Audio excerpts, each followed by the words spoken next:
Hey, it's Finn. As I've previously stated on this channel, I was a massive fan of Harry Potter growing up, which means I also owned all the games growing up. They were great. They were basically just Zelda-likes for the most part, but they were still great. They immersed me so much in the world, I loved them. But my favourite film was Goblet of Fire, and I remember forcing my parents to buy me the game because, well, it was Goblet of Fire, and it was going to be exactly like the other games. I was going to be running around Hogwarts, I was going to be solving the Triwizard Tournament tasks. I could not wait.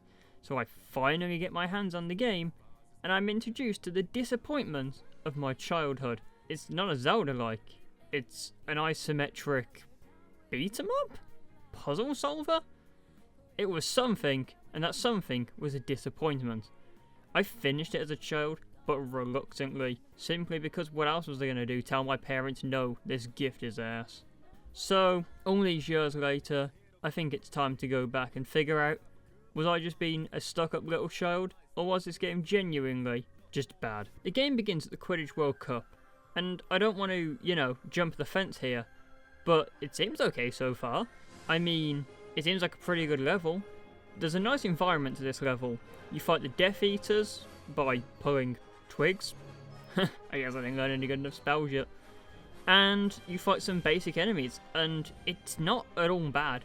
Like, I would say in terms of tutorial levels for games, I have played much worse than this. It was actually kind of fun, I can't lie. We now move into Hogwarts, where for some reason Moody is aura farming in the centre of the Great Hall, and we head to the first Defense Against the Dark Arts lesson. Within this lesson, we get ourselves a spell book, and are introduced to some just basic enemies. Well, why does this level exist in the nicest possible way? I mean, we just had a tutorial level where we saw the exact same enemies, and now we're fighting these guys again?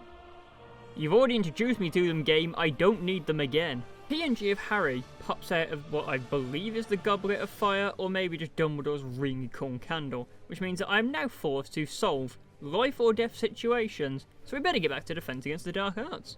The second Defense Against the Dark Arts level introduced us to the co-op mechanics of this game, which I have never once actually been able to use, because even as a child I had no one to play with, and I certainly have nobody to play this game with now. But, whatever, the AI will have to suffice, they can be my friends now. We are also introduced to a new enemy type, the Fire Salamanders. I hate these guys. They're just not fun to fight against. The general gimmick is that you need to put them out with water and also put out their fire pits with water.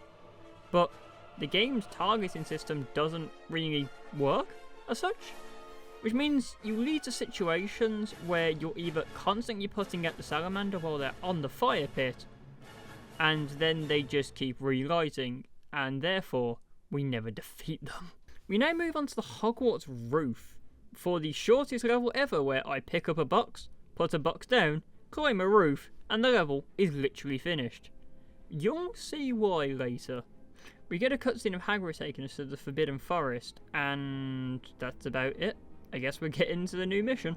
The Forbidden Forest level is our next full main level, and I really do not like this level either.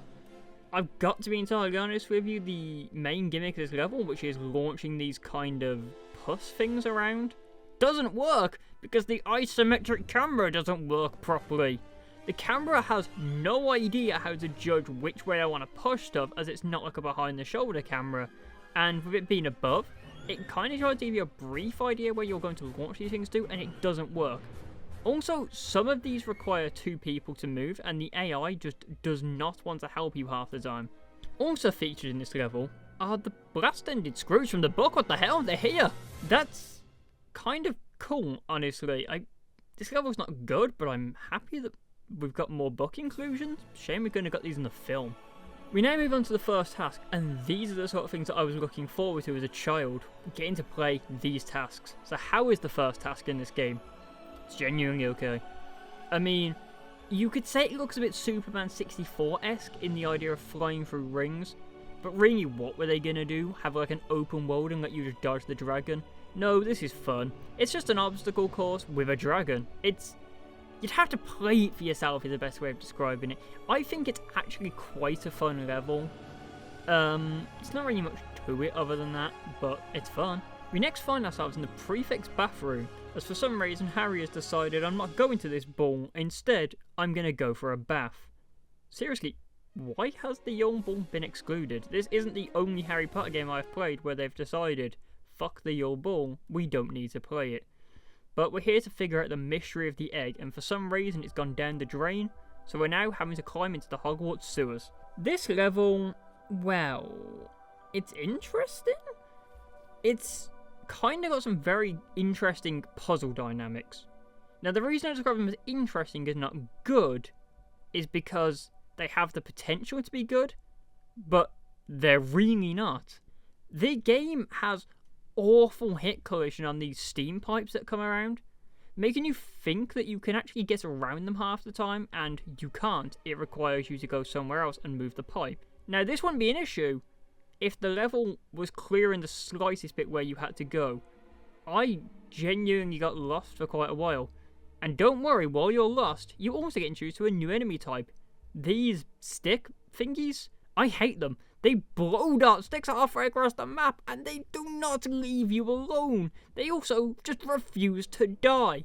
It is so annoying because the AI will constantly obsess about killing them instead of just running off. Then leads to me waiting around for ages or going back to find the AI just so that I can get them to actually do the puzzles that I need them to do. Because remember, I'm not playing this game in co-op, I'm waiting for the AI. But we recover the egg and move straight into our next level, the greenhouse. We now move into our new level, which is the greenhouse. Within the greenhouse, we learn a new spell that allows us to make plants grow because I guess Harry has decided it's a new idea to become a gardener instead of a wizard. Good job, Harry. I appreciate the occupation change. Along with a new spell, we're also introduced to these new enemies. These flying type enemies who they will constantly not stop telling me are firing pus at me.